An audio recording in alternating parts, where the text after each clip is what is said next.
Hello, I'm Joseph Martin, And I am John Rizzi. and we are back once again to tell you what we thought of an E3 presentation. This time it is Bethesda. Woo!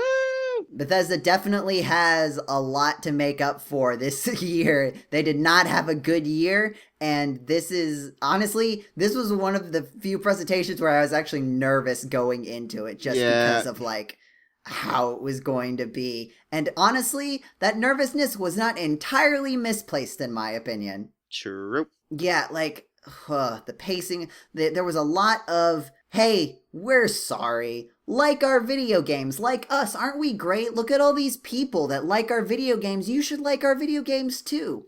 They had like three separate Yeah, sections, which were just like people saying, aren't these video games great? yeah. It was funny because when Todd came out, we all love Todd.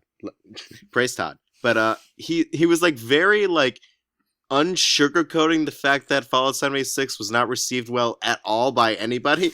And he was like, "Oh, they're actually going to listen to us. They're actually fixing the game." And then the creators of Fallout 76 came out, and then they started sugarcoating it. I'm like, "Oh, for God's sakes."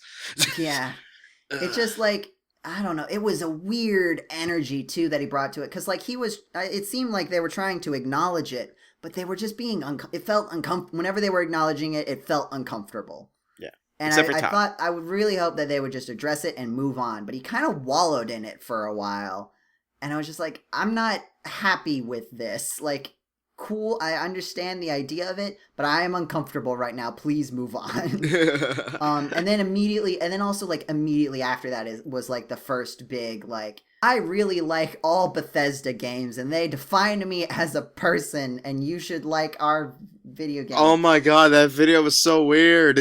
And also, at that point when Todd had come out, they hadn't talked about any video games. It was a full 10 minutes into the presentation before they really started talking about any video games, really. It's like people love us. Please believe me. They mentioned the names of video People love games. us. Please believe me. So they finally jump into some games. They talk about Blades. They're bringing it to Nintendo Switch, and they added new content. And it was like, cool. This is a video game that already exists. I mean, it being on Switch with motion controls, everyone's favorite thing. I don't know. It Which didn't is, seem it's. that exciting. I mean, they also announced that the save file that you have on the Switch version will also sync up to the save file you have on the mobile version, which I thought was That's nice. that's neat. But it's like it's still Elder Scrolls Blades, a mobile game of an Elder Scrolls game on Switch. Which why would I Yeah. play that when I already have Skyrim on Switch? Right. Yeah, it's because it's really cool when a console game gets ported to Switch because then it becomes portable. I've never really thought, man, I really wish I could play this mobile game on my television. So it wasn't really that appealing to me. Then we got into Fallout 76 territory, and you're right. This is where they started, after Todd comes out and is, trying to be honest about it, these guys are just sugarcoating everything. And, oh gosh, they talked about, there's NPCs in this game, and it's like that's not that's a baseline neutral You know, thing. on the stream I was watching, we were joking about that in the group chat, and then they started talking about it themselves. We're like, oh god, no. Please stop. It was just this is something that should have already been in the game. You can't Mhm. put that as a selling point. But what they Um revealed after, we had a field day with. Fallout Fortnite. No! Why are you doing this? 52 player Fallout Battle Royale. Because, again, we're being honest, our servers can't handle 100 people at once. I guess, yeah, that's a part of it. I think also just trying to have some kind of iconic number with the 52. They try to put some lore in it, but it's it's not even just it's a battle royale game. The different elements of it felt very Fortnite to me. I Oh don't yeah, know. no, absolutely. No, it was totally a Fallout themed Fortnite Fortnite. specific, It's like as if opposed to other battle royale games. honestly what appears to me is that it didn't feel like a Fallout game adding a Fortnite mode. It felt like Fortnite adding a Fallout theme to everything. Like visually.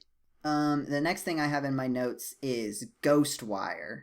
And this was This one looked of, if not maybe the only person on stage the entire presentation who had any sort of charisma.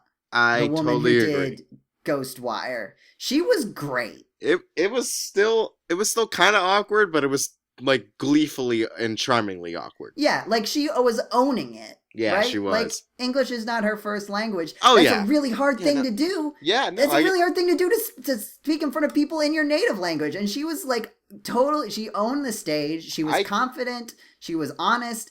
And it was good. And more people need to be like that because these conferences, these presentations are either a snore fest or awkward city. Yeah, I give her all the credit in the world for this, and the trailer she showed didn't like, even though it was just a CG trailer, at least I think so. It looked really good, really good Yeah, it for a looked CG trailer. It was very engaging. And the concepts it showed off were great. Like I thought it was super interesting. Like I want to hear more about this game right now. Yeah. Then we go back into Pathos time. Everybody loves our video games. Then we jump into Elder Scrolls Online, where again they spend some time just talking about thanks for liking our video game. Then they showed another cool cinematic, and it was a cool cinematic with a giant Skeleman fighting a dragon, but then it was not really anything. They did talk about it a lot, which is really weird because like I've seen this in like every single Elder Scrolls Online update that they've had. It's pretty much like, we're gonna add this is gonna be cool. And it's like they're talking about like all the in-game stuff that you're gonna be able to do, but they don't show it. Instead they just show a CG trailer of it, which comes to mind. They probably haven't finished it yet, but they know they're gonna have this. Because when it comes out, because they don't show gameplay for any of these expansions like before they comes out. So when it does come out, it has everything they talked about at these conferences. I'm like, okay. So as long as you're not like falsely selling us on this, I guess I'm cool with it. Then next I have Commander Keen. The animation looked cute, but then like we saw the gameplay from the mobile game, and I was like, yeah, this was a weird property to bring back for a mobile game. Spent so much time on. Like this was like one of the few games they really showed gameplay off of, and I was like, this was one of the ones where I think I could have gotten the picture the quickest, and we spent a lot of time here. But maybe it was just one of the few things they actually had gameplay to show for. Mm-hmm. Then there was a card game that was getting an expansion, and they had just a trailer, a live action trailer this time, not even CG. But it wasn't really. It was just like there's an expansion. The Rage 2 expansion trailer was fun with the like 90s sitcom. That was cute. There wasn't really anything super exciting in the trailer. Like they showed off some cheat codes and some like new vehicles or whatever, and that's just like there's some new stuff in the game. But at least they tried to mix it up with an interesting theme. Mm-hmm. Now we're finally getting to another like actual video game that's being released, like a new one, the new Wolfenstein. Looks like it would be good if you like Wolfenstein. It seems like it lines up with what I know of the series. Also, they brought up their VR game, which was Wolfenstein. What was the subtitle on that one? It was the one that wasn't Youngblood. I don't remember. Either way. But that made me like realize something. We didn't see any VR stuff at Microsoft's press conference, which I thought was really strange because they emphasized a lot of it in the past couple of E3s.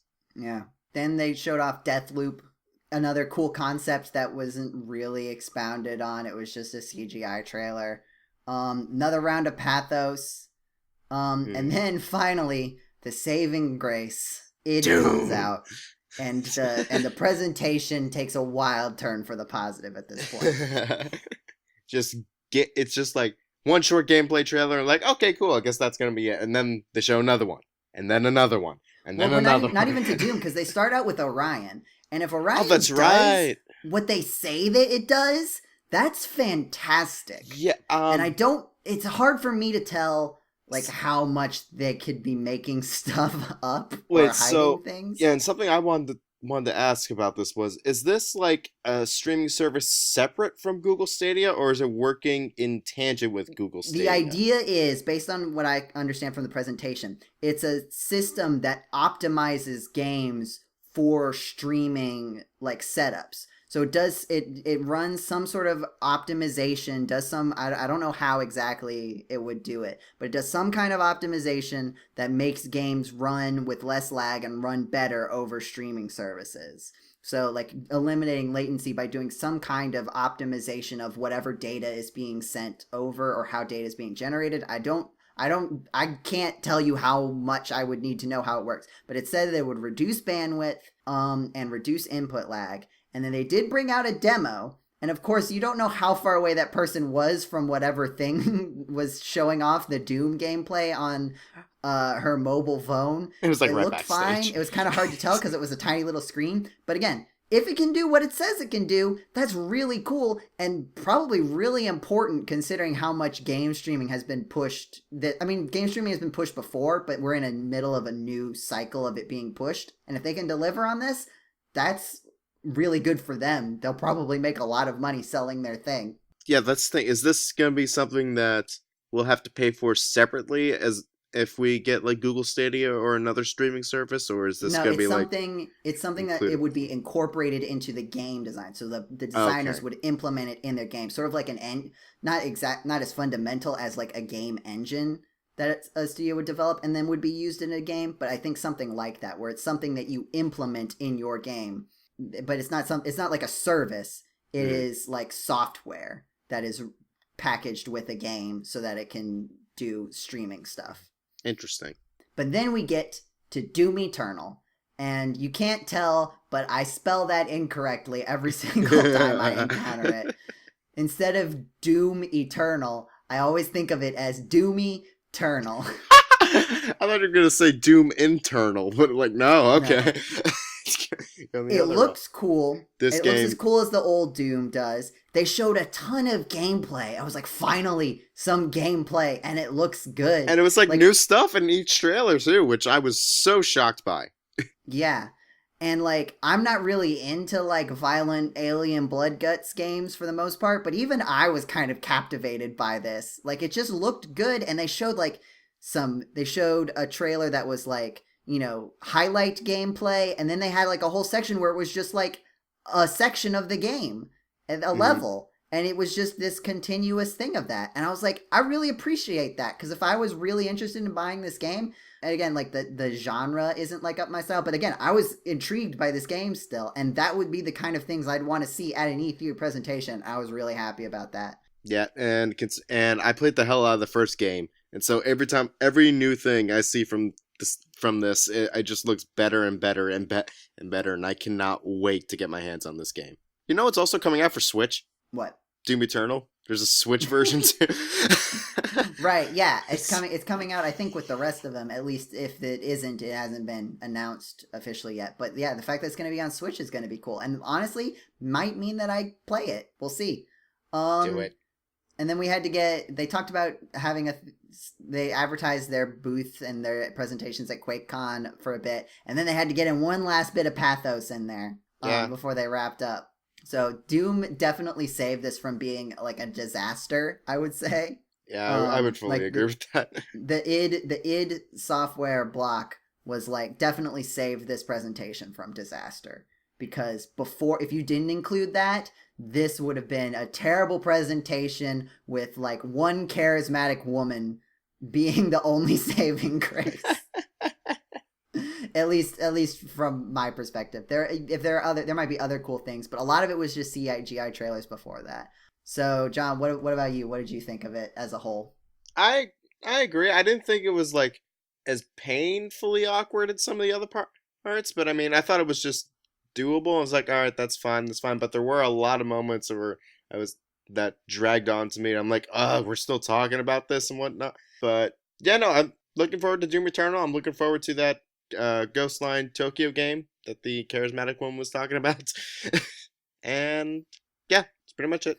Yeah, I do also want to add, like, they definitely had trouble with pacing because they would stop talking anytime anyone in the audience made a sound. And Dude. You know what that did? It encouraged people to make sound so that they could be, like, noticed. And there was that one guy. That one guy would not shut up or anything. He was totally drunk. Like, he was on something.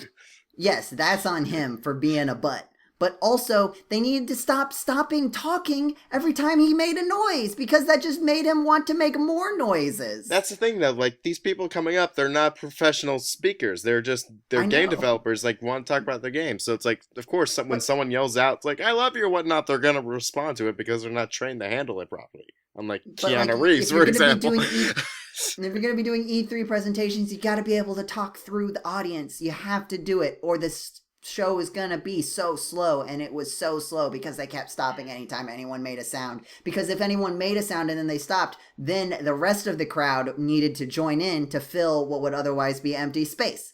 So they didn't do that, and that was also frustrating for me. So coming up to the final rankings, I would place, if without id, I might have even put this below EA because there were lots of parts of this that were physically painful for me.